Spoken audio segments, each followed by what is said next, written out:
Salut à tous. Tout d'abord, désolé, hein, j'ai la voix qui part complètement en live. Hein. Je suis resté 10 jours à New York où il faisait moins de 10 la nuit. J'ai pas attrapé la crève. Je suis revenu ici direct, j'ai eu la crève. Bref. Du coup, je vous reparle aujourd'hui de l'EM5 Mark III, d'accord. Donc, j'ai déjà fait une première vidéo dessus que je vous mets en fiche là-haut. Allez voir ça. En fait, depuis, donc là, ça fait 4 jours que je l'ai maintenant. Et tous les jours, j'ai pu le faire. J'ai pu l'utiliser au moins pour une session photo-vidéo.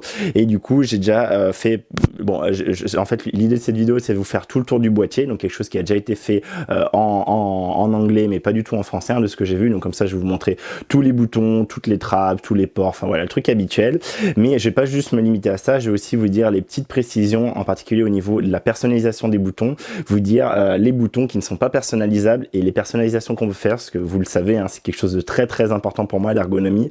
Et j'étais assez déçu, je vous avoue. J'ai toujours entendu dire ouais, Olympus, on fait tout ce qu'on veut avec. Alors, on peut faire beaucoup de choses qu'on peut pas faire sur d'autres, mais il y a beaucoup de choses qu'on peut pas faire non plus. Donc je vais vous expliquer tout ça quand je vous montrerai les boutons.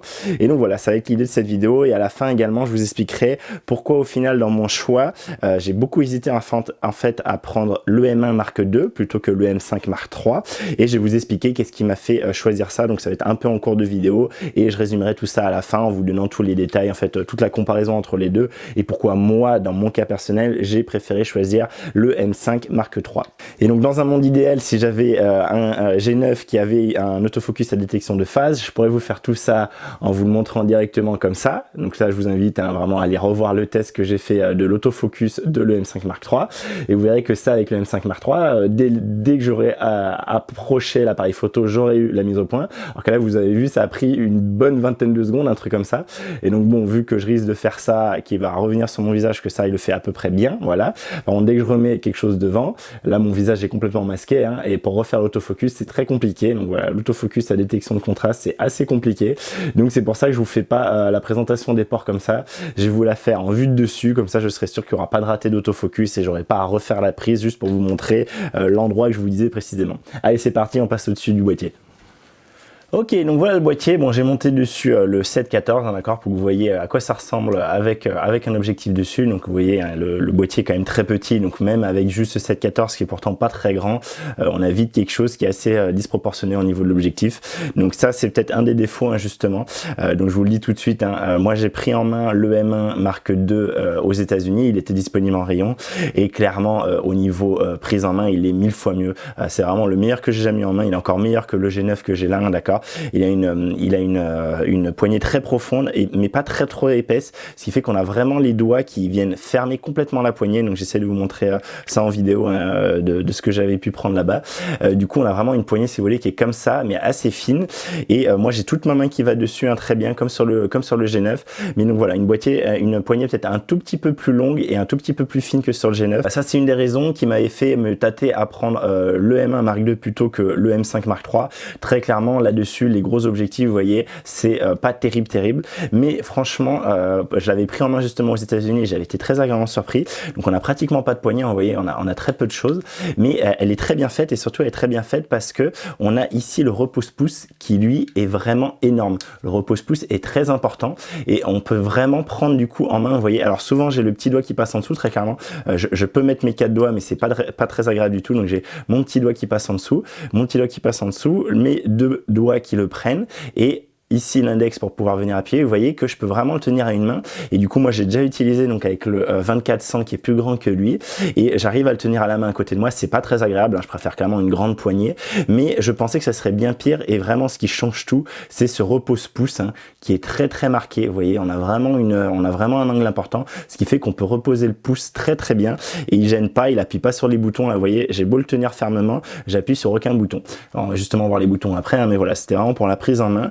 Donc voilà, petit doigt qui clairement se met pas, ou alors faut vraiment être dans une position bizarre. J'y arrive, vous voyez, je peux me mettre, mais c'est très bizarre, c'est pas confortable. Je préfère avoir le petit doigt qui repose, qui du coup fait reposer le boîtier, et du coup j'ai le pouce qui permet de compenser et de bien maintenir, d'éviter qu'il tombe. Donc voilà, ça c'est pour la prise en main. Donc très clairement, prise en main, le M1 Mark II est 1000 fois devant. Il est pas tellement plus lourd quand on regarde les poids. Je crois qu'il lui il est à 420 grammes, 410 grammes, 420 grammes, et je crois que le M1 Mark II, ça je vous le dis de tête, hein, je vous affiche les bonnes valeurs, mais je crois que le M1 Mark II, il est en gros 100 grammes plus lourd, il doit être à 520, 540 grammes, d'accord? Donc c'est pas, la différence de poids, franchement, n'est pas énorme du tout. Si vous verrez, le M1 Mark II propose quand même beaucoup plus de choses. Mais voilà. Donc ça c'était pour la prise en main. Alors on va commencer les boutons. Non, alors on va commencer tout de suite l'écran. Hein, la chose, vous savez, qui maintenant est indispensable pour moi. Donc écran complètement sur rectul. Hein, vraiment, je peux plus m'en passer. Je pourrais pas revenir à Sony tant qu'ils n'auront pas changé ça, très clairement. Je le vois pour ce que je fais moi pour mes vidéos. C'est indispensable. Enfin, c'est indispensable. Ça me simplifie la vie de dingue. Donc voilà. Donc il s'ouvre normal. Hein, c'est vraiment tout à fait comme Panasonic, d'accord. Donc on l'ouvre comme ça. On peut l'incliner à 90 degrés vers le bas. Là, je suis en butée. Donc à 80. Enfin, quand il est ouvert normal, 90 degrés vers le haut, ça doit être ça, 90 degrés, et on peut l'orienter complètement vers nous, donc avoir quelque chose de vraiment en selfie. Et quelque chose que je trouve, alors c'est peut-être une impression, mais j'ai l'impression, vous savez, il fait aucun angle ici. Vous voyez ici, j'ai essayé de vous virer, hop, l'Anchor Link de chez Peak Design. Si vous savez pas ce que c'est, ça, je vous mets la vidéo en fiche, hein. Allez voir, c'est super pratique aussi. Et je vous mets ça aussi, si ça vous savez pas ce que c'est, allez voir la vidéo, ça c'est le meilleur accessoire du monde. Et du coup, donc on a vraiment, vous voyez l'écran, je suis désolé pour ma voix, hein. On a vraiment l'écran qui est complètement droit. Alors il y a peut-être un tout petit peu d'angle, mais il est vraiment pas énorme. Je trouve qu'en fait il est plus vers nous que les écrans Panasonic. L'écran Panasonic, j'ai l'impression qu'il est un peu plus, vous voyez, un tout petit peu plus vers l'arrière. Il est un tout petit peu plus ouvert, ce qui fait qu'il regarde pas tout à fait vers nous et ça m'énerve un peu. Alors que là, il regarde vraiment vers nous. Alors il y a peut-être un demi-degré ou 1 degré, vous voyez. Faut que je force pour qu'il soit bien à plat. Mais chez Panasonic, je trouve que c'est plus le cas. Alors c'est peut-être qu'une sensation, mais quand je l'ai en main, j'ai l'impression que je me vois plus facilement et que j'ai moins un angle bizarre avec cet écran-là. Bah, ça joue à rien, ça joue à 2 degrés, hein, mais voilà, c'est pour fifiner, pour vous dire. Et donc voilà, et donc après, ici, il est en max, hein, et du coup, je reviens ici. Et donc toujours pareil, du coup, pour du portrait au ras du sol, hein, enfin bon, voilà, la folie, l'écran se rotule. Je vous mets également la vidéo où j'explique tout ça en fiche. Allez voir ça si vous n'êtes pas convaincu. Moi, en tout cas, pour de la vidéo, très clairement, mais même pour la photo, hein, moi, je préfère 1000 fois ça à un écran sur charnière. Je vous refais pas tout le blabla. Du coup, ça, c'était pour l'écran. Vu que je parle d'écran, je parlais également de VF. Lui, en fait, il a, alors, par rapport au G9, par exemple, il a déjà, première chose, c'est que l'endroit où on met l'œil, là, il a un tout petit peu caoutchouté là, mais c'est vraiment pas très confortable. Quand je compare au G9 ou même au G90, franchement, ça n'a rien à voir. C'est un chausson, le G9, on met l'œil dedans, on est trop bien, même avec les lunettes. Là, c'est plus raide, c'est moins agréable. Je trouve qu'ils auraient pu faire un truc un peu plus caoutchouté, qui englobe un peu plus l'œil, comme sur le G9. Donc ça, je trouve ça un peu dommage. Et on a quelque chose de moins grand. On a une zone moins grande, on a un moins grand écran, d'accord. Par contre, donc ce qui est bien, et ça ils ont beaucoup communiqué dessus, c'est que on a un écran qui est plus loin, donc un facteur de grossissement qui est moins important. Mais c'est vrai que du coup, pour moi qui porte des lunettes, bah ça fait que je suis beaucoup plus à l'aise. J'ai pas à bouger mon œil pour voir tout ce qui se passe dans l'écran. Je pense, oui, il n'y a rien du tout dans l'écran là. Mais je vous le dis, hein, il y a l'écran qui est allumé. Voilà, là vous voyez. Du coup, voilà, je trouve, bon, moi c'est fou, hein, mise au point par détection de contraste, ça va arriver. Du coup, voilà, moi je trouve qu'avec mes lunettes, clairement, je vois plus facilement que, par exemple, avec le G90.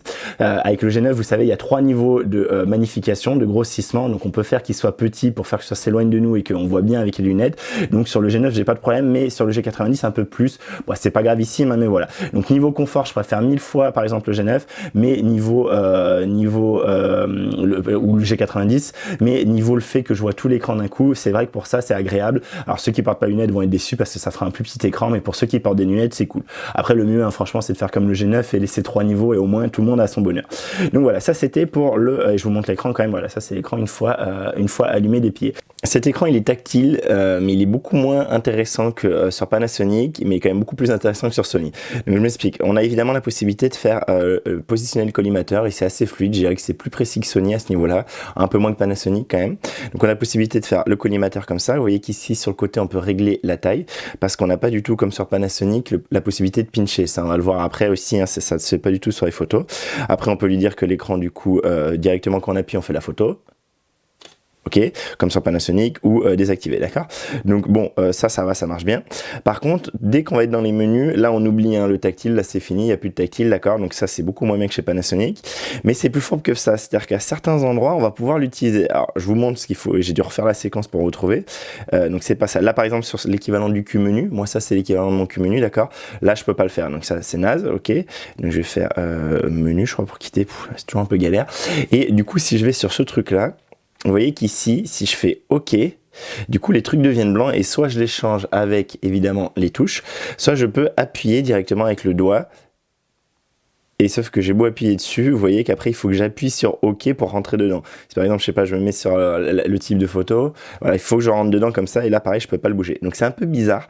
C'est un peu de la moitié, les mecs, on dirait qu'ils étaient pas trop sûrs. Donc là, vous voyez, je peux rentrer dedans, je peux sélectionner, mais après, pour valider, je peux pas double-cliquer. Ah bah, en double-cliquant, là, ça marche. Alors, attendez, parce que ça dépend des coups. Donc, si je fais OK, si je refais OK... Si, en double-cliquant, ça marche. Je viens de le découvrir avec vous, donc c'est pas mal. Et si je double-clique là, là aussi, je peux double-cliquer. Donc, vous voyez, c'est un peu bizarre. Alors ça, déjà, je viens de le découvrir, c'est cool. Mais alors, je vais repartir. Et est-ce que, du coup, si je suis, par exemple, dans l'équivalent du Q-menu... Non, vous voyez, là, je peux pas double-cliquer. Donc, c'est un peu bizarre. On a des actions à certains endroits qu'on n'a pas à d'autres, donc on sait pas trop, on comprend pas trop, donc ça, c'est nul. Et après, dans les photos, la bonne chose, c'est qu'on va bien pouvoir, du coup, bon, là, c'est toutes les mêmes parce que c'est de la merde, j'ai pris que Mata, mais voilà, on peut bien changer d'une à l'autre, d'accord? Par contre, on va pas du tout pouvoir zoomer dedans, d'accord? Ah ben, je pensais que j'ai double-cliqué, sans faire exprès. Le zoom, en fait, comme je vous ai montré tout à l'heure, c'est via cette barre, je peux pas directement, vous voyez, c'est si je double-clique, ou là, voilà, il va zoomer. Alors, je sais pas ce qui s'est passé juste avant. Cela, clairement, ça marche pas, hein, d'accord? Alors, si ça marche, c'est que ça marche une fois sur 100 et que c'est de la merde. Mais je pense que c'est que j'ai double-cliqué. Et du coup, j'avais dû appuyer là-dessus pour directement zoomer, d'accord? Donc voilà, ça, c'est un peu bizarre. C'est un peu nul qu'on n'ait pas, voilà, tout ce qui est pinch, hein, vraiment, on n'a pas du tout cette possibilité-là. Par contre, vous voyez, on peut très bien bouger la photo. Donc ça, c'est beaucoup mieux que chez Sony, très clairement. Donc voilà, c'est vraiment entre Panasonic et Sony. Je préfère quand même clairement ce que fait Panasonic. Voilà, j'espère que ça sera peut-être mis à jour avec, ça sera peut-être amélioré avec des mises à jour. Vu cette histoire-là qu'on peut le faire là, je me dis que c'est qu'ils l'ont pas implémenté d'une façon ou d'une autre et que voilà, et que ça va venir. Je trouve que c'est pas mal qu'ils détectent le double clic, donc je sais pas. Voilà, à voir dans le futur, en tout cas pour l'instant, c'est moins bon que Panasonic, très clairement. Alors est-ce que je vous montre maintenant? Allez, je vais vous montrer. Ça fait partie de l'ergonomie logicielle. Juste, je vous montre ça. Je vais pas vous montrer 36 000 trucs là-dessus parce que j'ai pas envie de vous saouler. Juste, je vous montre ça. Vous voyez qu'ici, au niveau des indications, donc là vous voyez en fait ces deux barres, c'est les barres de stabilisation, c'est les barres d'avoir l'horizon droit. Vous voyez quand c'est vert, là ça veut dire que j'ai mon horizon horizontal droit. Quand c'est vert aussi ici, ça veut dire que j'ai mon horizon vertical droit. Donc ça du coup, c'est assez marrant, c'est quelque chose que je connaissais pas du tout et c'est un peu déstabilisant au début, mais en fait c'est bien pratique parce que ça enlève complètement tout le truc qui cache l'écran. Vous savez que ce soit sur Sony ou sur Panasonic, on a du coup quelque chose au milieu, alors qui est assez discret mais qui n'empêche quand même cache une partie de notre scène, ce qui n'est pas du tout le cas là. Donc ça c'est vraiment très agréable, je trouve que c'est vraiment bon. Du coup, alors je vous montre, hein, après on peut customiser ça un peu, je vous montrerai plus en détail, mais voilà, on peut faire ne rien afficher du tout, hein, comme d'habitude, et après on peut avoir l'histogramme, et on peut, voilà, ça c'est vraiment les niveaux, je vous les rapproche, donc les niveaux qui sont assez sensibles, mine de rien, et c'est un peu bizarre parce qu'en fait, vous voyez, le trait va dans le sens où on doit aller pour compenser. Donc, vous voyez, là, il faut que je penche vers la droite pour compenser mon horizon horizontal, voilà, pour compenser mon horizon, c'est horizontal, verticalement, je sais pas comment on dit, mais pour faire qu'on soit à plat verticalement, quoi. Donc voilà, là, par exemple, je suis maintenant à plat. Vous voyez, c'est très sensible, hein. J'ai l'impression que c'est plus sensible que sur Pana ou Sony. C'est vraiment très très sensible pour avoir un horizon parfaitement plat, donc ça c'est bien cool. Et au final, je trouve ça pas mal. C'est voilà, je m'y suis bien habitué, donc c'est cool. Et j'ai pas tellement vous en montrer plus, hein, sur tout ce qu'on voit sur l'écran, parce que ça fera l'objet d'une autre vidéo. C'est possible que j'ai raté des subtilités. Donc si vous avez un EM5 Mark III ou même peut-être un EM1 ou un autre Olympus et que vous êtes habitué au menu, dites-moi si je dis des conneries, mais là, moi, je n'ai pas trouvé comment changer la luminosité de cet écran. J'ai l'impression qu'elle s'adapte. Sur le VF, je peux la changer et je peux lui dire d'être adaptive, mais sur l'écran, sur le backlit, j'ai pas possibilité d'augmenter ou de baisser. J'ai rien trouvé pour toucher ça. Alors dites-moi en commentaire, hein, si je dis de la grosse connerie, et dites-moi dans quel menu c'est, parce que les menus, on verra ça dans justement l'ergonomie logicielle, je trouve pas ça fou. Et du coup, moi, j'ai pas trouvé ça, alors j'ai fait quand même bien le tour plusieurs fois des menus, donc voilà, dites-moi, je suis très preneur en commentaire. Et si vous êtes habitué d'Olympus et que vous confirmez, il n'y a pas de luminosité à changer, c'est peut-être automatique ou quoi, dites-le moi aussi, hein, pour me confirmer, parce que c'est vraiment quelque chose qui me paraît très bizarre. Je n'arrive pas à changer la luminosité de cet écran. Mais je n'ai pas eu spécialement de problème en extérieur. J'ai pas trouvé que c'était un problème. C'est kiff bourricot que les autres. J'ai l'impression qu'il est peut-être un tout petit peu moins brillant que celui du G9, mais c'est peut-être dans ma tête. Donc voilà. Donc écran très bien. Petite précision, donc l'écran je crois qu'il est à 60 fps, et en tout cas ce qui est sûr c'est que le viseur est au maximum à 60 fps, il n'est pas à 120 comme peut le faire le G9, mais comme je vous l'ai dit, moi honnêtement j'ai pas vu trop de différence à l'utilisation. Moi je mets du 60 pour économiser la batterie, parce que franchement c'est pas quelque chose qui me gêne, je fais pas trop de photos d'action, donc c'est pas quelque chose qui m'embête. Donc voilà, donc ça c'était, on va rester sur la face arrière, ça c'était pour écran EVF, on va pas tellement en dire plus, hein. On va continuer, ah, attendez, est-ce que je vous montre les ports avant peut-être? Allez, je vais vous montrer les ports et je finirai par les boutons, d'accord? Donc les ports, déjà en bas, on a la trappe pour la batterie, qui, vous voyez, passe, hein, c'est bon, il n'y a pas de souci, elle passe avec ma plaque, c'est juste, mais je n'ai pas de problème. Avec ma plaque Dual Plate de chez Peak Design, la trappe n'est pas bloquée. J'ai eu peur quand j'avais installé, je me suis dit, oh là là, ça va être trop, il est tellement petit le boîtier que ça va être mauvais. Et c'est pas mauvais, hein, c'est bon, ça passe. Donc ça, c'est une bonne chose. Donc on a la batterie, je suis bien éteint, ouais. On a la batterie. Alors la batterie, je trouve le clic là, je trouve qu'il fait assez cheap. Alors c'est mon avis perso, hein, mais voilà. Moi je vous dis tout ce que je vois, hein, c'est, vous savez, hein, je vous dis tout en détail, hein, c'est toujours très en détail ce que je fais. Et un autre truc qui m'énerve un peu, alors la batterie est assez petite, elle est très légère, c'est assez fou, donc c'est la BLS 50, donc je m'en suis pris une deuxième, hein, déjà. Et niveau autonomie, de ce que j'ai vu, franchement c'est correct, c'est de l'ordre du G90, peut-être un tout petit peu moins. En tout cas c'est moins que le G9 très clairement, et c'est beaucoup moins que ce que proposerait l'EM1 Mark II, qui a une batterie qui doit faire 2 fois et demi la taille de celle-là, et qui apparemment est un des boîtiers qui a le plus d'autonomie. Donc ça c'est encore un point pour le M1 Mark II, mais honnêtement pour l'instant ce que j'ai vu, alors j'ai pas fait, c'est pas une utilisation en voyage etc, donc c'est un peu dur à juger, mais j'ai pas été choqué en tout cas, hein. Très clairement ça m'a pas choqué du tout. C'est mieux par exemple que sur la 7R2 de mémoire. Et un truc qui m'énerve, vous voyez, c'est que en bas on a les griffes. Et vous voyez en fait les griffes de connecteurs, elles arrivent en diagonale, ce qui fait que, voilà, je vous les montre. Voilà, là vous voyez, donc elles arrivent en diagonale, ce qui fait qu'en fait elles partent d'en haut à droite, elles arrivent en bas à gauche, et les bons connecteurs ils sont en fait évidemment en bas à gauche, mais quand on le voit de haut, souvent ce qu'on voit mieux c'est le reflet de ce qu'il y a en haut à droite, et on a vite tendance à vouloir la mettre comme ça, et vu qu'elle rentre, il n'y a pas de détrompeur d'entrée, vu qu'elle est de forme rectangulaire en haut, d'accord, il n'y a pas un arrondi comme sur Panasonic par exemple, on peut très bien la rentrer à l'envers, et c'est que quand on est en bas qu'on voit qu'on n'est pas comme il faut, parce qu'on a quand même le détrompeur qui permet de pas la cliquer. Mais du coup c'est un peu chiant, c'est ce détrompeur là, d'accord, c'est un peu chiant parce que quand on fait pas trop gaffe, moi qui viens de Panasonic, on est sûr de jamais se tromper. Là, des fois, on peut la mettre à l'envers, il faut la ressortir et la remettre. Donc là, du coup, quand elle est dans le bon sens, c'est bon. Et ça, je trouve, ça fait ce clic là, je trouve qu'il est un peu cheap, il est un peu fin, il me fait un peu peur. Bon, voilà, je vous le dis. Même si, voilà, ici on a le logo, mais c'est vrai que quand on est comme ça au-dessus, on voit pas le logo et on fait pas gaffe au logo et on le rentre au pif et voilà. Donc voilà, ça c'est une première chose. L'autre chose, donc on a bien un ressort, ça c'est cool. Et par contre, ici, vous voyez que c'est un peu bizarre. Il faut vraiment appuyer pour que ici se soit bien passé, d'accord? Vous voyez, c'est pas juste, là du coup elle est pas parfaitement alignée, il faut que j'appuie pour pouvoir cliquer le truc, sinon en fait ça clique pas. Si j'appuie juste normal et que j'essaie de cliquer, ça veut pas parce que je suis pas aligné ici. Donc ça c'est un peu nul, faut un peu forcer et faire le clic. Et pareil, le clic, je le trouve, donc c'est le même type de clic que sur Panasonic, mais je le trouve un tout petit peu cheap. Je préfère ceux de Panasonic. Bon, c'est mon avis. Je trouve qu'il fait un peu plus plastoc, il fait un peu moins solide, quoi. Donc voilà, ça c'était pour le port de batterie. Par contre, vous avez vu, dans le port de batterie, c'est très bien, on n'a pas le port de carte SD. Le port de carte SD est bien déporté sur le côté. Et donc là, c'est du standard, donc c'est de l'UHS2, très bien. Carte, bon là j'ai mis du HS1 parce que j'ai pas besoin du HS2 pour celui-là. Et du coup, on a bien le petit logo pour nous dire dans quel sens mettre la carte, donc ça très bien, pas de souci, ça marche très bien. Par contre, là, vous voyez, du coup, on n'a qu'un seul slot de carte SD, et ça, encore une fois, contrairement à l'EM1 Mark II, qui lui a 2 slots, et les 2 slots sont en UHS2. Donc du coup, voilà, ça, c'est encore un point négatif de l'EM5 Mark III par rapport à l'EM1 Mark II. Donc vous devez être en train de vous dire, mais putain, mais pourquoi il a pris celui-là, du coup, ce trou du cul? Et je vous dirai la raison principale à la toute fin, je vous expliquerai tout ça. Mais voilà, du coup, l'EM5 Mark III n'a qu'un slot de carte SD. De l'autre côté, on a du coup quelque chose d'absolument indispensable pour moi, évidemment, la prise micro, d'accord? Donc la prise micro qui est en haut, elle est en haut, c'est-à-dire comme Panasonic, hein, je crois que Sony aussi en général, les prises micro sont en haut. Par contre, contrairement à Panasonic, vous savez, ça je vous invite à aller revoir ma vidéo test, hein, du G9 et du G90, Panasonic a la bonne idée de déporter la prise en hauteur là, d'accord? Ce qui fait que vraiment, quand on sort l'écran, et quand on veut se regarder dans l'écran, la prise n'est pas du tout devant, contrairement à la... Ah, attendez, je vais vous brancher juste un... Je cherche ça... C'est où?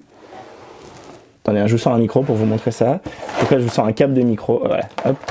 Voilà, du coup, c'est un câble d'un côté pour un smartphone, mais on s'en fout. C'est juste pour vous montrer. Donc, du coup, vous avez... Donc, déjà, vous voyez, quand l'écran est sorti, c'est chiant, on n'arrive pas à ouvrir. Donc, contrairement à Panasonic où c'est décalé. Donc, ça, c'est un peu naze. Donc, voilà, on l'ouvre.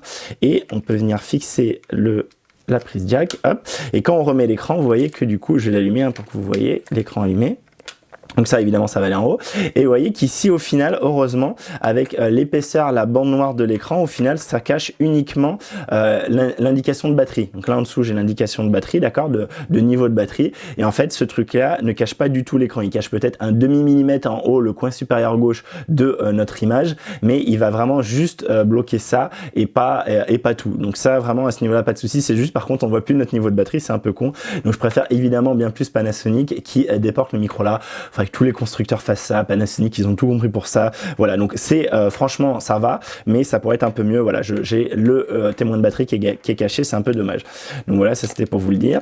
Et du coup un truc que j'ai trouvé, vous savez, Olympus est très réputé pour son aspect tropicalisation, qui sont vraiment très étanches, hein, les mecs qui les rincent sous l'eau, etc. Alors moi je veux bien le croire, mais je vous avoue que je trouve que c'est quand même moins bien fait que chez Panasonic. Déjà j'aime pas du tout là le petit à la Sony, c'est un petit, vous savez, un petit truc en plastique qui du coup pendouille, et c'est pas une trappe avec tout l'ensemble de la charnière qui se dépop et qui fait beaucoup plus solide comme sur les Panasonic. Encore une fois, allez voir hein, mon test des Panasonic pour vous en convaincre. Et en plus, j'ai remarqué que ces trappes, vous voyez, elles se cliquent et elles s'enlèvent assez facilement. J'ai retiré sans faire exprès plusieurs fois. Du coup, la trappe était ouverte juste parce que je sais pas, je l'avais frotté contre quelque chose. J'avais peut-être quand j'avais sorti de mon capture ou des choses comme ça. Juste en le prenant, bah pouf, souvent j'ouvrais cette trappe ou cette trappe, d'accord. Et donc ça, je trouve ça vraiment pas terrible. Ça tient pas très bien. Alors, par contre, je veux bien croire que l'étanchéité est bonne hein, une fois que la trappe est bien mise, mais la trappe s'ouvre assez facilement. Alors là, encore une fois, c'est le M1 Mark V qui est du coup, vous savez, hein, la construction, ça je vous l'ai pas dit, mais du coup c'est du plastique. On en parle juste après. Et du coup, elle est réputée plus cheap hein, que le reste de ce qui se fait chez Olympus. Mais moi, j'étais assez surpris. Je m'attendais à quelque chose de mieux, qui se ferme mieux, qui se clique mieux et de plus. Alors l'étanchéité, je pense à lier, mais c'est vrai que je trouve que comment se ferment les trappes Panasonic est plus rassurant. Et là, du coup, j'étais un peu déçu par rapport à ça. Et vous voyez, donc celle-là aussi, la grande trappe, hein, c'est vraiment juste un petit zigouigoui en bas, là, le petit zigouigoui noir qui tient. Et on a peur de l'arracher, bah, comme sur Sony en fait. Hein, c'est pas terrible pour ça. Par contre, contrairement à Sony, c'est pas du dur ça. C'est du semi-dur, c'est un peu souple. Vous voyez, je peux un peu le déformer. J'essaie de vous montrer ça. Je peux un peu le déformer, du coup, ça fait qu'on sent que ça fait une meilleure étanchéité que le Sony. Donc voilà, c'était pour vous dire. Donc ça, je suis un peu déçu sur cette trappe, c'est pas la folie. Et donc au niveau des ports, j'ai en haut la prise micro. En dessous, la prise remote controller, la prise télécommande, bon, le truc qui me sert jamais moi. Et en dessous, on a d'un côté le mini ou micro HDMI, je sais jamais, hein, et en dessous un micro USB malheureusement et pas un USB-C. Donc ça me fait chier. Ça, je trouve ça nul. Et par contre, du coup, donc première chose qu'on voit, c'est qu'on n'a pas de prise casque. Encore une fois, contrairement à le M1 Mark II. Donc encore un point plus pour le M1 Mark II. Par contre, et c'est ça vraiment la chose qui m'a fait prendre le M1 Mark V, le M5 Mark III, pardon, c'est le fait que ici, moi, ce port micro USB, donc c'est du micro USB, comme sur le M1 Mark II, hein, le M1 Mark II aussi c'est du micro USB, mais lui permet de recharger la batterie, tandis que sur le M1 Mark II, on peut pas recharger la batterie dans le boîtier. Et donc ça, je vous expliquerai une petite aventure que j'ai eue aux États-Unis et qui m'a fait vraiment me dire, non, définitivement, je ne peux pas me passer de ça. Et donc c'est vraiment, je dirais, la raison principale hein, qui m'a fait prendre le M5 Mark III, et je vous dirai deux autres raisons à la fin de la vidéo. Donc voilà, lui peut se recharger avec le port micro USB, ce que ne peut pas faire le M1. Et du coup, je vous disais, donc la construction générale, ici tout ça c'est du plastique, ok, c'est pas de l'alu ou du titane ou je sais pas quoi, ou comment on dit, c'est quoi déjà, du magnésium. C'est pas du magnésium, c'est du plastoc. Donc c'est tout plastoc. Moi honnêtement je trouve pas que ça fasse cheap. Alors moi je l'ai pris en noir parce que j'aime pas le gris, moi je préfère les trucs tout noirs. Je suis assez moderne pour ça, j'aime pas les anciens trucs où ça fait un peu à l'ancienne, les anciens réflexes ou anciens appareils photo à péloche. Moi je préfère quand c'est noir, donc je l'ai pris noir, et du coup je pense que ça fait que on voit moins que c'est du plastoc. Les gens qui l'ont pris en gris trouvent qu'on voit quand même que c'est du faux gris plastoc et que ça fait pas pareil que quand c'est du métal, que les angles là sont un peu moins bons, etc. Bon, moi honnêtement pas de souci, évidemment la griffe en métal, et par contre tout le reste est en plastoc. Et alors c'était pour eux, ils le justifient en disant que c'était pour gagner du poids. Alors je crois qu'ils ont gagné un truc comme 50 grammes ou 100 ou 60 grammes grâce à ça. Bon, je suis pas sûr que ce soit une très bonne raison pour ça, mais honnêtement j'ai pas eu de soucis. Bon, je l'ai pas fait tomber, hein. En général je fais pas tomber mes boîtiers, donc j'ai eu aucun souci. Et moi je trouve pas que le boîtier en lui-même fasse cheap. Je vous ai dit, je trouve que les trappes font cheap, je trouve que la trappe de batterie fait cheap, mais la construction en elle-même me fait pas du tout peur, ne m'inquiète pas du tout, et j'ai totalement confiance en ça, il y a aucun souci. Donc voilà, ça c'était pour la construction. Donc on a fait tous les ports. Donc là on n'a pas de prise synchro flash ou je sais pas quoi, hein, contrairement à le M1 Mark II. Donc je vous le dis aussi, on a vraiment juste ce qu'on a. Et voilà, et j'ai fait le tour, rien de plus à ce niveau-là, donc on va pouvoir attaquer les boutons. Alors les boutons, on va commencer face arrière, on repart face arrière. Donc on va commencer du haut.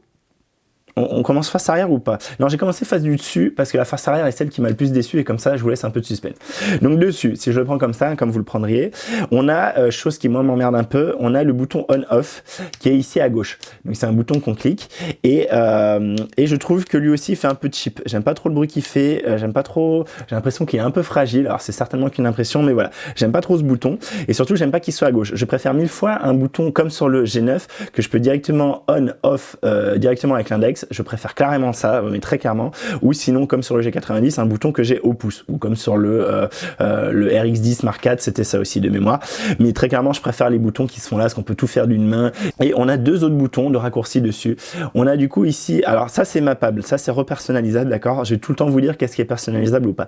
Donc ces deux-là sont personnalisables et de base, ça c'est en fait, mais ça je vous en parlerai après quand je ferai le truc. Mais voilà, ça c'est personnalisable et donc vous voyez là de base c'est la rafale et la minuterie et le timelapse. Alors ça non, je vous le dis pas encore. Et du coup, ça c'est pour éteindre, allumer l'écran, mais vous verrez dans l'aspect logiciel que c'est pas aussi direct que ce que j'avais l'habitude. On a ici la molette de sélection des modes avec un petit clic. Donc c'est un clic comme sur Panasonic, c'est-à-dire c'est pas on doit appuyer dessus pour tourner, c'est on appuie dessus pour le bloquer. Donc ça, moi c'est ce que je préfère aussi à l'utilisation. Je préfère une fois que je suis sur mon bon, que j'utilise les 3/4 du temps, moi c'est P, du coup je peux bloquer ma molette, d'accord? Sinon la molette est bien cliquée. C'est vraiment très franc et elle va pas tourner dans le vide sans qu'on le veuille. Hein. Très clairement, les molettes sont vraiment très agréables. C'est les meilleures molettes que j'ai eues, je trouve. Donc voilà. Et donc on a le clic. Donc ça c'est très bien. Moi cette molette très agréable en main. Et encore une différence par rapport à le M1 Mark II, c'est qu'ici sur le M1 Mark II, il y a 3 modes C, C1, C2, C3, alors que non, on en a un seul, donc pour custom. Et on a ici par contre, je crois le mode bulb qui n'est pas sur le M1 Mark II. Il faut aller le chercher dans les menus. Donc voilà, ça c'est la petite différence sur la molette. Bon en tout cas moi pas de souci. J'aime vraiment le cliquis de cette molette et le fait qu'elle soit bloquable. Donc ça, très bien. Un truc qui est vraiment très bien pour un boîtier d'une si petite taille, hein, ce qui est vraiment petit ce boîtier, c'est qu'ils ont mis 2 vraies molettes et ça, c'est super appréciable. Donc c'est des molettes encore super cliquis. Je me tais. Super cliquis et donc je vous laisse voir ici au niveau du F et ça marche très bien. Et pareil pour, donc moi j'ai mis en compensation d'exposition celle-là.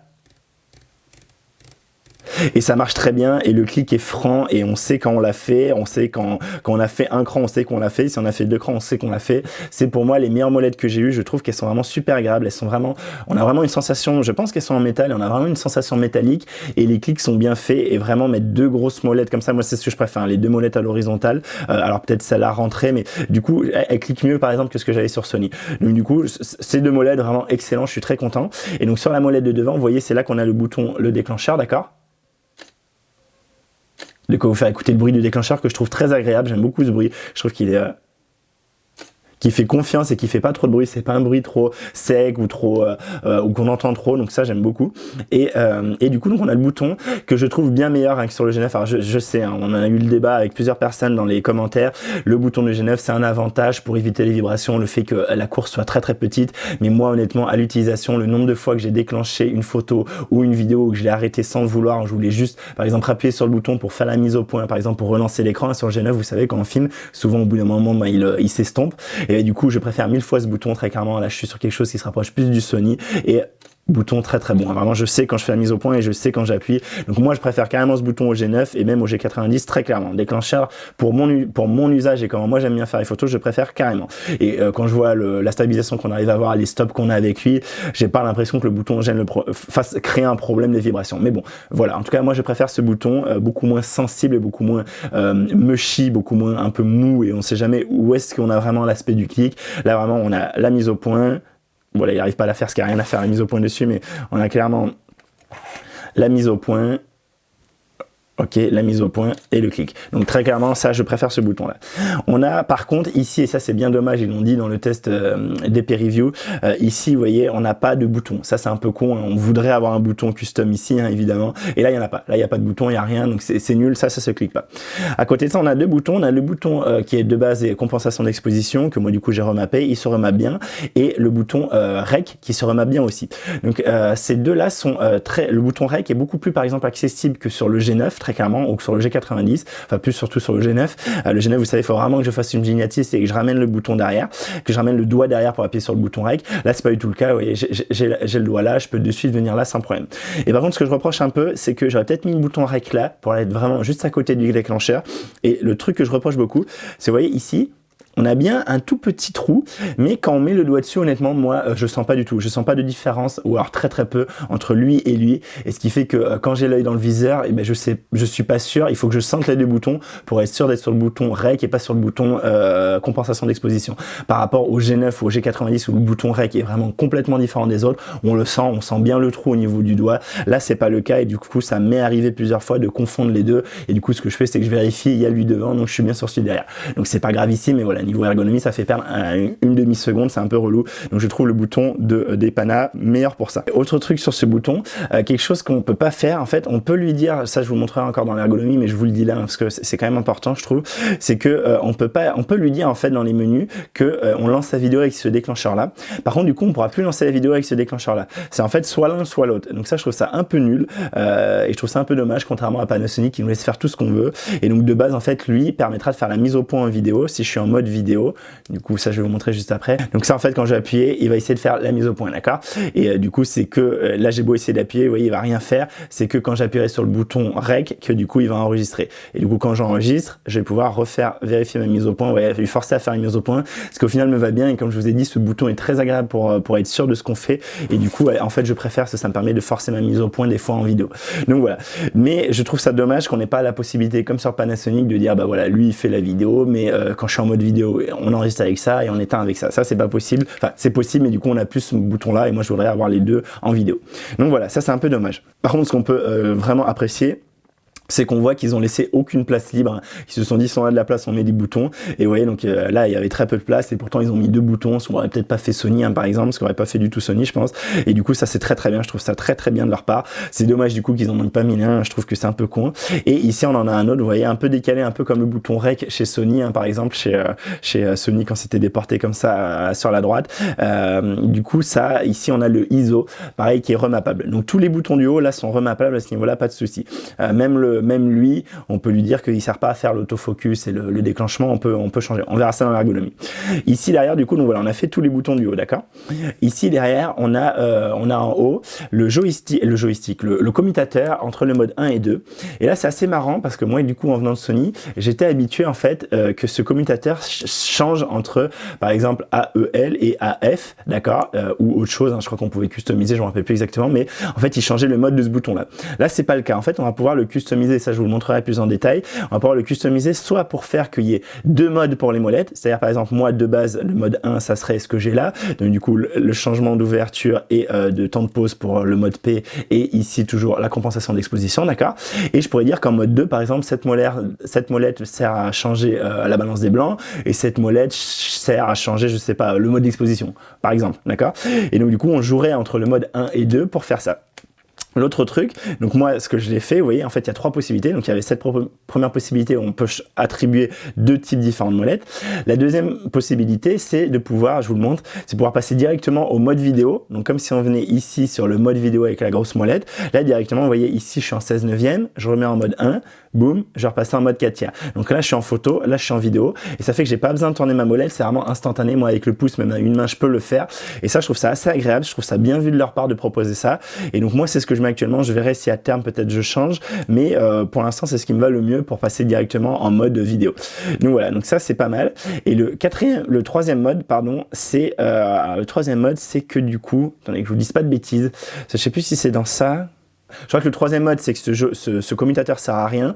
Et ailleurs dans les menus, ce qui est un peu bizarre, on peut lui dire que ce bouton-là ne sert plus à faire on-off, qui sert plus à rien. Du coup, il n'aura plus de customisation. Et c'est ce bouton-là qui, on peut lui dire, bah, soit 1 c'est on, soit et 2 off, soit 2 c'est on et 1 off. Tout ça, je vous montrerai dans l'ergonomie logicielle. Je vais pas m'étendre là-dessus, mais voilà. Du coup, moi, je trouve que c'est un peu dommage qu'on n'ait pas plus de possibilités, en particulier j'aurais bien aimé, moi, avoir deux boutons différents pour ce bouton-là venant de Sony. Vous voyez jusque-là, globalement, vraiment un sans faute sur la customisation, etc. Et on commence à aller où le bas blesse. On arrive sur cette face-là, et là, c'est la grosse zouille. Donc, on a ici ces quatre boutons, en fait. aucun de ces 4 boutons n'est remappable. C'est-à-dire qu'on ne peut pas transformer le bouton menu en autre chose, ce qui est bien dommage que typiquement, moi, le bouton menu et info, vous voyez, je les aurais à portée de pouce directement quand je suis l'œil dans le viseur, et du coup, ça m'arrangerait bien de le faire, par exemple, c'est pas pour la mise au point, pour le focus, ou pour autre chose, hein, ou pour l'AEL, ou pour faire ce qu'on veut, quoi. Donc ça, c'est pas possible. Et ça a vraiment une grosse déception pour moi, c'est que ces 4 boutons, donc à limite, ces deux-là, on peut se dire, le info, du coup, c'est l'équivalent du disp hein, chez les concurrents, pourquoi pas, d'accord, mais je trouve que c'est dommage. Moi, j'aurais mis ces 2 boutons, par exemple, en bas, et du coup les laisser pas remappables. Par contre ça, d'avoir un bouton juste pour la corbeille, c'est inadmissible. D'où un bouton sert qu'à supprimer que quand on est en mode vision de photo. Alors je comprends l'idée. L'idée c'est les 2 boutons du bas, c'est uniquement pour faire la visionneuse, pour reviewer les photos et supprimer. Mais du coup ce machin là ne sert qu'à ça quoi. Et ce machin là ne sert qu'à aller. Alors ça pourquoi pas, mais ça je trouve ça inadmissible. Que le bouton supprimer serve qu'à ça, moi je trouve ça complètement inadmissible. Donc très déçu par Olympus. Pourtant j'avais entendu partout, ouais Olympus c'est hyper customisable etc. Bah non, c'est pas hyper customisable, c'est beaucoup moins customisable que Panasonic et même que Sony. Sony permet plus de choses au niveau de tous les boutons et donc franchement ça, grosse déception. Donc on a ces 4 boutons qui sont pas remappables. Le bouton OK en fait a 2 fonctions, enfin il a la même fonction qui est un peu différente, je vous montrerai, en fait c'est pour l'équivalent du Q-menu chez Panasonic, d'accord. Et on a ce pavé numérique, du coup, donc enfin ce pavé numérique c'est 4 touches, hein, à gauche, haut, droite, bas. Ce truc pareil, on peut lui dire 2 choses. Moi je l'ai laissé, alors là c'est un peu bizarre justement, on verra dans l'ergonomie logicielle, mais en fait moi c'est quand du coup j'ai par exemple mon quand j'ai du coup ici mon carré, d'accord, du coup ici je peux le bouger directement, c'est l'équivalent du défocus hein, sur le joystick de Panasonic, et du coup je peux bouger mon carré avec ça. Sinon on peut, on a un autre mode, on le verra en détail, hein, qui nous dit qu'on peut mettre un raccourci pour chaque touche, et ça c'est pareil, c'est pas très vrai. En fait il y a 2 touches qui sont déjà de base qu'on peut pas changer, gauche et haut de mémoire, et on peut changer droite et bas. Mais vous verrez que les options il y en a pas beaucoup, et franchement je trouvais ça assez nul aussi. Donc assez déçu, tout ça on le verra en détail dans le mode ergonomie, mais en tout cas ne comptez pas quand vous achetez, en tout cas ce boîtier là, alors je sais pas sur le M1 Mark II, donc ceux qui l'ont s'il vous plaît dites-moi en commentaire, est-ce que sur le M1 Mark II on peut customiser menu, info, ça et ça, dites-moi si c'est 4 boutons ou au moins menu, info, ça, ou au moins info, ça, voilà, dites-moi qu'est-ce qui est customisable sur le M1 Mark II, honnêtement ça je trouve ça très décevant par rapport à Panasonic par exemple, mais même par rapport à Sony, hein. Moi j'avais entendu partout, ouais on peut faire plein de trucs, alors c'est vrai qu'on peut faire des trucs rigolos comme ce que je vous ai dit hein, pour on-off, mais honnêtement je préférais pouvoir faire plus de choses, une mise au point standard sur menu par exemple, vous voyez. Donc voilà, ça je trouve ça assez décevant, c'est vraiment un des petits trucs qui m'a fait chougner. Donc voilà, donc ça c'est un peu naze. Et vous voyez, donc là clairement vous voyez, on n'a pas de joystick, je vais l'éteindre, hein. On n'a pas de joystick hein, ici, pas du tout de joystick, et bon de toute façon il n'y avait pas trop la place, donc ça on peut pas leur en vouloir. Sur cette face là je trouve que vraiment ils ont fait les boutons qu'il fallait, le nombre de boutons qu'il fallait, pas la customisation qu'il fallait, mais le nombre de boutons qu'il fallait, et donc pour tous les boutons, hein, même ceux-là, on appuie très facilement dessus. Alors moi j'ai des moins moyennes, hein, comme je vous dis à chaque fois, mais j'ai aucun souci d'avoir mon doigt qui appuie sur 2 boutons. Chaque bouton est bien distinct, même si j'aurais préféré que celui-là soit plus différent des autres, mais il n'empêche qu'on sait quand on est sur un bouton, on sait quand on appuie dessus, le clic est franc, c'est bon, c'est très bon tout ça. C'est un peu plus petit que sur le G9 par exemple, et je pense avec des gants c'est plus embêtant, mais franchement vous voyez, ça clique bien, c'est agréable, ça fait le taf, ça fait confiance. Moi, j'ai aucun souci avec ça, vraiment, pour ça, très bien. Par contre, la customisation, je vous dis, on verra ça plus en détail dans l'ergonomie, mais je trouve ça très décevant. Et donc, pas de joystick. Et par contre, si vous vous dites, ah, encore un point pour le M1 Mark II, et non, le M1 Mark II n'a pas non plus de joystick, donc je pense que ça arrivera sur la version 3. Donc ça, c'est une des raisons qui m'a fait me dire, ouais, du coup, c'est pas terrible, parce qu'au final, j'ai pas tellement plus de boutons. En fait, le M1 Mark II va avoir exactement le même nombre de boutons de raccourci, parce que du coup, je crois qu'il a pas de bouton là, mais il a un bouton là, alors à vérifier, mais moi de ce que j'ai regardé, en fait il a un seul bouton customisable en plus, c'est ici. Donc ici sur le M5 Mark III, on a le bouton ici de raccourci, qu'on peut mettre pas mal de choses, vous verrez. C'est pareil, je trouve qu'il n'y a pas tant d'options que ça au final, mais en tout cas on peut mettre les mêmes choses qu'on peut mettre là, etc. Et ici il n'y en a qu'un, alors que sur le M1 Mark II, il y en a un là et un là, comme sur le G9 en fait, d'accord.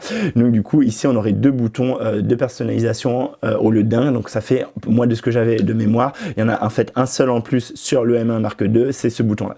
Et ce bouton tombe très bien sous ce doigt là, d'accord, je sais plus comment on l'appelle, hein, je suis nul en anatomie, et du coup ça fait que quand je tiens, je peux très facilement venir appuyer dessus, mais pour autant j'appuie pas dessus sans faire exprès, d'accord. C'est je tiens l'appareil et hop je vais appuyer dessus. Donc il est très bien placé à mon avis, très bien vu les ingénieurs Olympus, hein. Je trouve vraiment l'ergonomie de ce tout petit boîtier est très bien vue.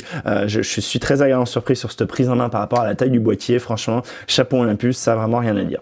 Et on a fait le tour. Bon, en haut on a évidemment la griffe porte-accessoires. Là vous avez le fameux symbole pour savoir où est exactement le capteur pour avoir la distance, d'accord, quand vous voulez savoir la distance minimale de votre image à votre capteur en comptant l'objectif. Des fois c'est donné par rapport à l'objectif, des fois c'est donné par rapport au capteur. Et voilà, pas tellement plus de choses à dire. On a la vis qui est bien positionnée, vous voyez, du coup elle gêne pas la vis pour venir fixer une plaque ou pour mettre un trépied. Ça gêne pas au niveau de l'objectif et ça gêne pas au niveau de l'écran, donc très bien placé pour moi. C'est relativement bien centré, c'est bien équilibré et comme je vous l'ai dit, surtout ça ne gêne pas la trappe et donc ça vraiment très bien, pas de souci. Donc voilà, on a fait le tour de ce boîtier. Donc si je dois résumer, moi ce que je résume c'est que je trouve qu'il est très bien au niveau ergonomie de prise en main. J'ai été très agréablement surpris, les molettes cliquent bien, les boutons cliquent bien, tout ça c'est génial. Il y a juste ce petit truc qui...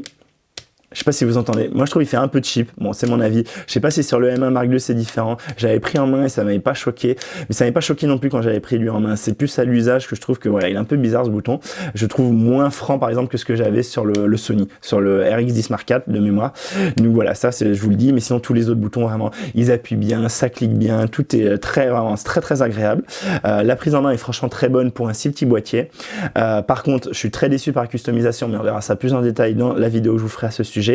N'hésitez pas à me dire en commentaire si pour vous j'ai dit des conneries, hein. Vraiment je suis très preneur de vos avis parce que moi c'est tout nouveau pour moi. Les trappes, les connecteurs, je trouve que ça va. J'aurais préféré un USB-C, j'aurais préféré si possible une prise casse par rapport à ça, mais je sais qu'il y a des gens qui aiment bien la remote, moi je préfère utiliser le smartphone, hein, franchement, mais voilà. On a bien une prise micro, donc ça c'est indispensable pour moi, je pourrais pas prendre un boîtier sans prise micro, et par contre je vous l'ai dit, les trappes c'est pas foufou, franchement elles ont vite tendance à partir, et je suis pas convaincu par ça. Pareil, la trappe de la batterie est pas faux folle. Ici on a un seul slot de carte SD, mais il va bien. Et voilà, en gros, j'ai tout dit. La prise en main est franchement assez bonne, hein, pour une taille de boîtier comme ça, elle est excellente. Un truc que je vous ai pas dit, c'est que j'ai été assez agréablement surpris. Le bouton de clic est plus agréable que pour déverrouiller l'objectif, est plus agréable que sur Panasonic. Et un truc que j'aime beaucoup, c'est que contrairement à Panasonic et Sony, hein, une fois que l'objectif est mis, j'ai aucun jeu. J'ai peut-être un dixième de millimètre de jeu, mais par rapport à Panasonic où j'ai peut-être, je sais pas, alors c'est pas du dixième de millimètre, ce serait plutôt des degrés, j'ai peut-être un dixième de degré, vous voyez, de jeu, alors que sur Panasonic, je dirais que j'ai un cinquième, voire un demi-degré, et sur Sony, c'était un peu ça aussi, j'avais peut-être un demi-degré de bougeotte, quoi. Là, c'est pas du tout le cas, vous voyez, là, je prends ça, ça bouge pas du tout, et ça, c'est très agréable, ça donne une sensation de bonne connexion entre les deux, et je trouve ça très agréable. Et je trouve aussi le bouton plus franc que sur Panasonic, et ça clique bien, et voilà, donc ça j'aime bien, je préfère Olympus pour ça que sur Panasonic. Mais voilà, pas grand-chose de plus à dire pour le boîtier, je vais du coup vous parler en face pour vous dire les deux autres raisons, et vous détailler plus précisément à la batterie, vous donner une petite anecdote, les deux autres raisons de ce qui fait que j'ai pris cette M5 Mark III plutôt que le M1 Mark II. Là on est le soir en fait, j'ai fait le montage, hein, j'ai pu voir, donc la vidéo doit faire dans les 40-45 minutes, donc du coup je vais pas vous faire tout de suite l'anecdote, hein, qui va reprendre pas mal de temps derrière. J'ai décidé de scinder la vidéo en deux, donc là on a vu vraiment l'ensemble du boîtier, tous ces boutons, etc. Vous avez vu, on va dire, les raisons les plus pratiques au niveau du boîtier en lui-même, d'accord. Et ce que je vais faire, c'est que je vais faire une autre vidéo, donc qui sortira probablement dans quelques jours, hein, ça va pas être tout de suite, sur justement préciser quelques points supplémentaires sur ce qui m'a fait préférer le M5 Mark III à le M1 Mark II. Donc vous verrez tout ça. Donc je parlerai en particulier de la recharge en micro USB. Je vous raconterai mon anecdote qui m'est arrivée aux États-Unis, et je vous dirai quelques petites choses en plus sur par exemple l'aspect photo ou l'aspect vidéo, quels sont les points qu'on peut avoir en plus et qui peuvent faire basculer la balance pour certains vers le M1 Mark II plutôt que le M5 Mark III. Donc voilà, en tout cas j'espère que cette vidéo aussi vous a plu, vous avez pu apprendre plein de choses et que ça a pu vous donner envie ou non d'acheter cette M5 Mark III. Si c'est le cas, si ça vous a plu, n'hésitez pas à la liker, hein, vous savez ça fait beaucoup de bien au recensement de la vidéo et à la chaîne en général. Si vous aimez bien ces vidéos et que vous voulez en savoir plus sur le M5 Mark III, n'hésitez pas également à vous abonner et activer la petite cloche pour être averti. Et moi je vous dis merci d'avoir regardé cette vidéo et à très bientôt pour la prochaine vidéo. Allez, salut!